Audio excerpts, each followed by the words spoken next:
Hey everybody, this is Ukester Brown, and I'm doing my second video for the new ukulele e-zine. It's a free e-zine called Ukulele Bonanza, and so I'll have a link below this video where you can click to subscribe, and this is for the issue of February 2019 that this article is going to be in. And I want to do just a little bit of a video here. I've made some notes, and you'll be able to read my article later.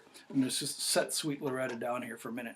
And this is about the title of my article is called "Stepping It Up by Making It Personal," and it came out of me listening to so many other performers that I'd really admired and wondered how did they do what they did. Because sometimes you may hear a performer, see a performer perform, and they play songs or they sing songs that you've heard a million times. It could be anything, the most ordinary song, but they've taken it to a new level somehow.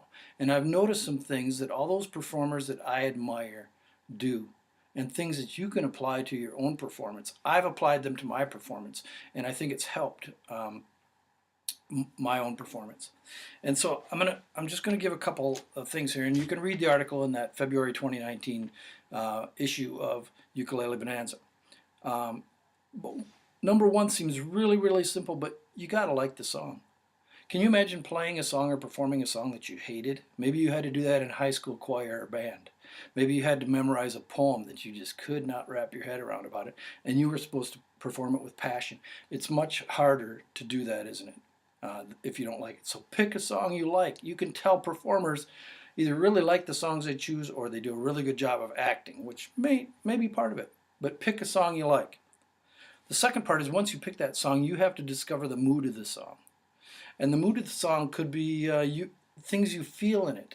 And they may go along lyrically or melodically. Does the song make you feel reminiscent, or does it make you feel love or anger, or what does it do?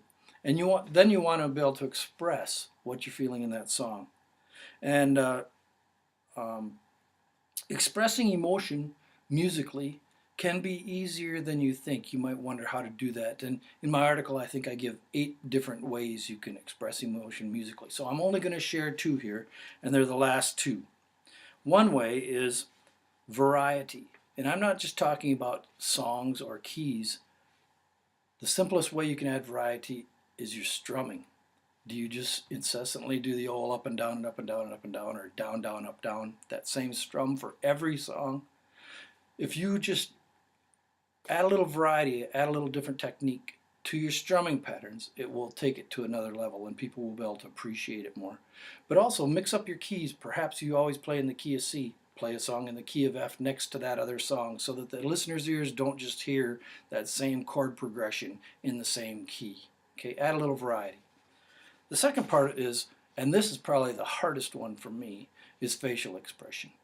Because when I get up there and I play, sometimes I kind of get in my own head, and I may be smiling on the inside, but I may not be smiling on the outside. Or I may look like I'm dreaming, but I probably could express some other emotion using my actual facial expressions.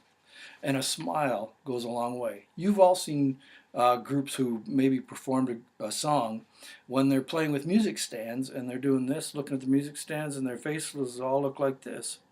One good suggestion as a group when you perform is perhaps on your song sheets. And say this is a song sheet. This is notes for the video, but if this is a song sheet, you could all as a group put a little highlight marker color at different places in your lead sheet, and make that your time to look up and smile so that all your group heads are coming up and smiling. That's going to add a whole new dimension to your playing, because then you don't have 5, 10, 15, how many players you have in your ukulele group all looking at the music stand and smiling or sighing when they get done because they made it through.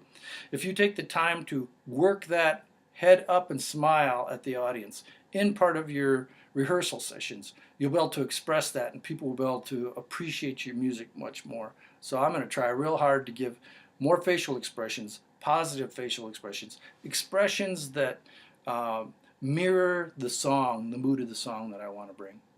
And that's a real good tip. Go to Ukulele Bonanza, subscribe to this free e-zine, and this video is for the February 2019 issue of Ukulele Bonanza. Have a great day. Have fun.